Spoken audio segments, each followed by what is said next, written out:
The Tragedy of Macbeth. Act 1, Scene 1. Thunder and lightning. Enter 3 witches. When shall we 3 meet again? In thunder, lightning, or in rain? When the hurly-burly's done, when the battle's lost and won, that will be ere the set of sun. Where the place? Upon the heath, there to meet with Macbeth. I come, grim Malkin. Paddock calls anon. Fair is foul, and foul is fair. Hover through the fog and filthy air.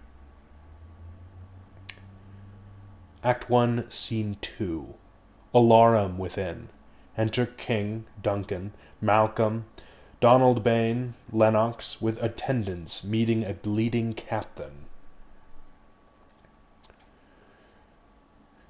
What bloody man is that? He can report, as seemeth by his plight, of the revolt, the newest state. This is the sergeant who, like a good and hardy soldier, fought against my captivity. Hail, brave friend! Say to the king the knowledge of the broil as thou didst receive it.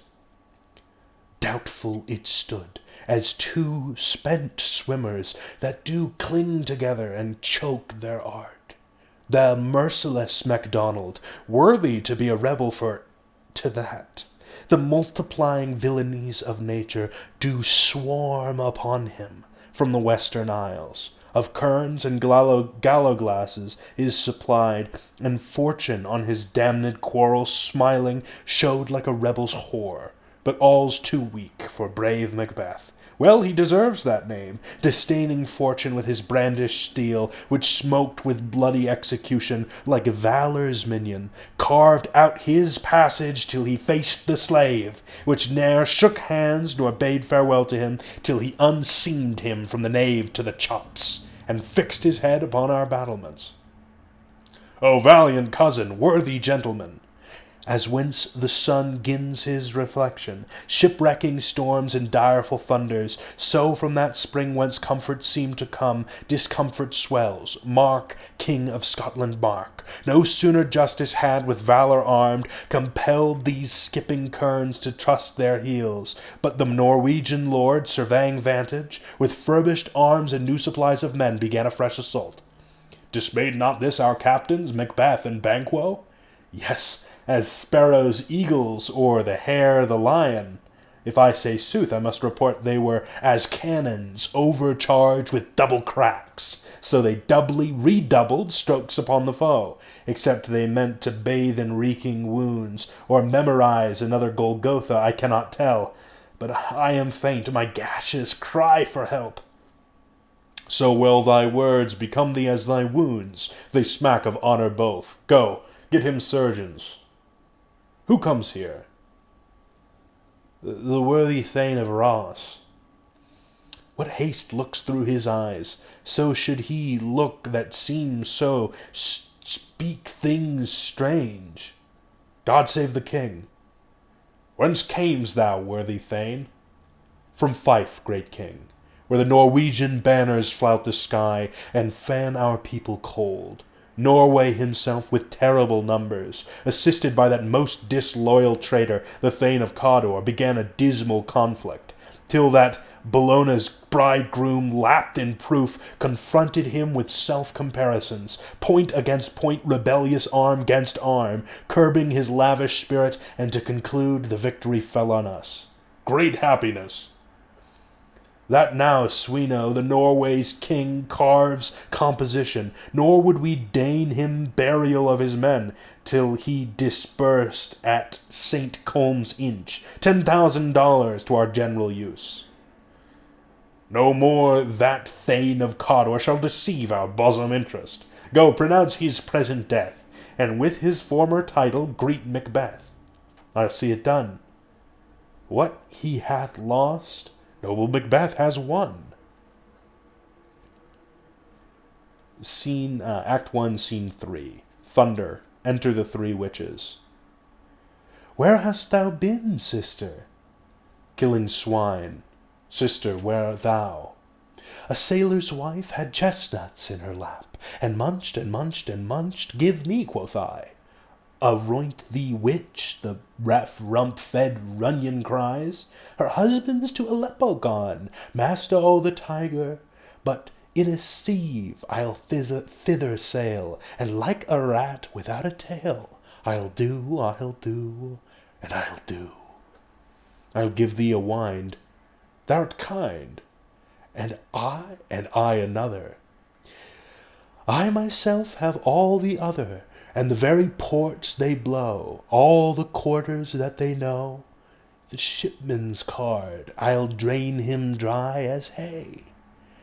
Sleep shall neither night nor day hang upon his penthouse lid. He shall live a man forbid. Weary se'nights 9 times 9 shall he dwindle, peak, and pine.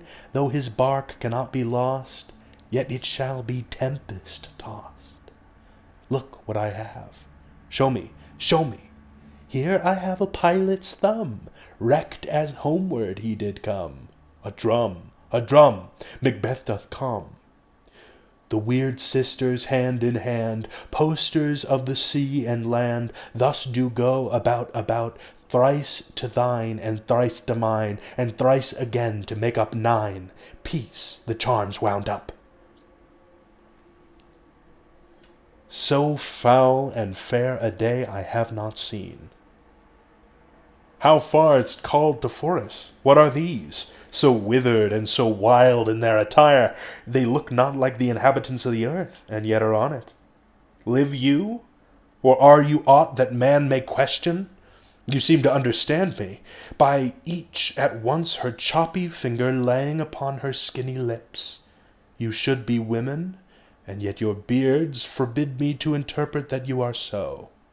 Speak, if you can, what are you? All hail Macbeth! Hail to thee, Thane of Glamis! All hail Macbeth! Hail to thee, Thane of Cawdor!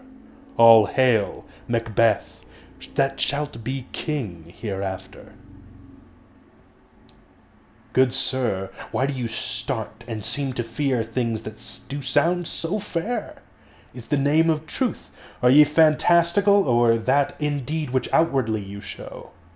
My noble partner you greet with present grace and great prediction of noble having and of royal hope that he seems rapt withal.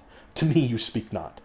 If you can look into the seeds of time and say which grain will grow and which will not, speak then to me, who neither beg nor fear your favors nor your hate. Hail! Hail! Hail!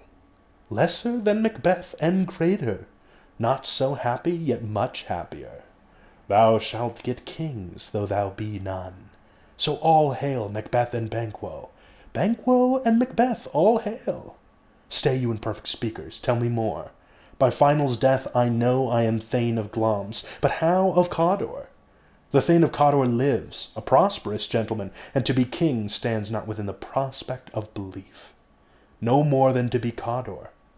Say from whence you owe this strange intelligence, or why upon this blasted heath you stomp our way with such prophetic greeting.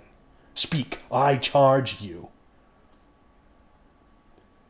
The earth hath bubbles as the water has, and these are of them. Whither have they vanished? Into the air. And what seemed corporal melted as breath into the wind. Would they had stayed. Were such things here as we do speak about?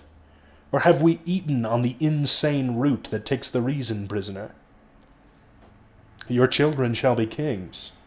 You shall be king, and Thane of Cawdor too. Went it not so? To the self-same tune and words, who's here? The king hath happily received, Macbeth, the news of thy success, And when he reads thy personal venture in the rebels' fight, his wonders and his praises do contend, which should be thine or his, silenced with that. In viewing o'er the rest o' the self-same day, he finds thee in the stout Norwegian ranks, nothing afeard of what thyself didst make. Strange images of death, as thick as hail, came post with post, and every one did bear thy praises in his kingdom's great defence, and poured them down before him. We are sent to give thee from our royal master thanks, only to herald thee into his sight, not pay thee. For an earnest of a greater honour, he bade me from him call thee Thane of Cawdor, in which addition hail, most worthy Thane, for it is thine. What? Can the devil speak true? The Thane of Cawdor lives. Why do you dress me in borrowed robes? Who was the Thane lives yet, but under heavy judgment bears that life which he deserves to lose. Whether he was combined with those of Norway, or did line the rebel with hidden help and vantage, or that with both he laboured in his country's wrack, I know not. But treason's capital confessed and proved have overthrown him.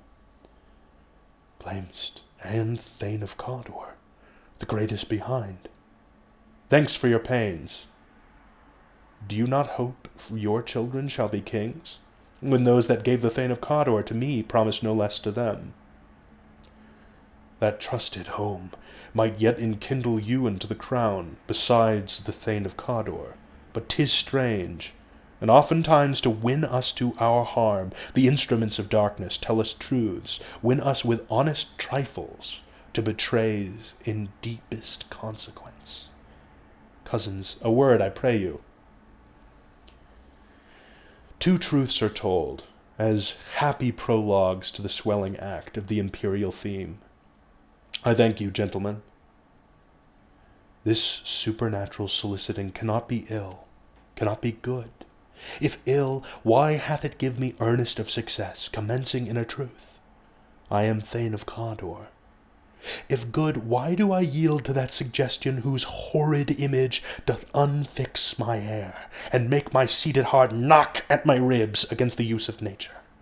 Present fears are less than horrible imaginings. My thought, whose murder yet is but fantastical, shakes so my single state of man, that function is smothered in surmise, and nothing is but what is not. Look how our partner's rapt. If chance will have me king, why chance may crown me without my stir. New honours upon him, like our strange garment, cleave not to their mould, but with the aid of use. Come what come may, time and the hour runs through the roughest day. Worthy Macbeth, we stay upon your leisure. Give me your favour. My dull brain was wrought with things forgotten. Kind gentlemen, your pains are registered where every day I turn the leaf to read them. Let us toward the king. Think upon what hath chanced, and at more time, the interim having waited, let us speak our free hearts to each other. Very gladly. Well then, enough. Come, friends.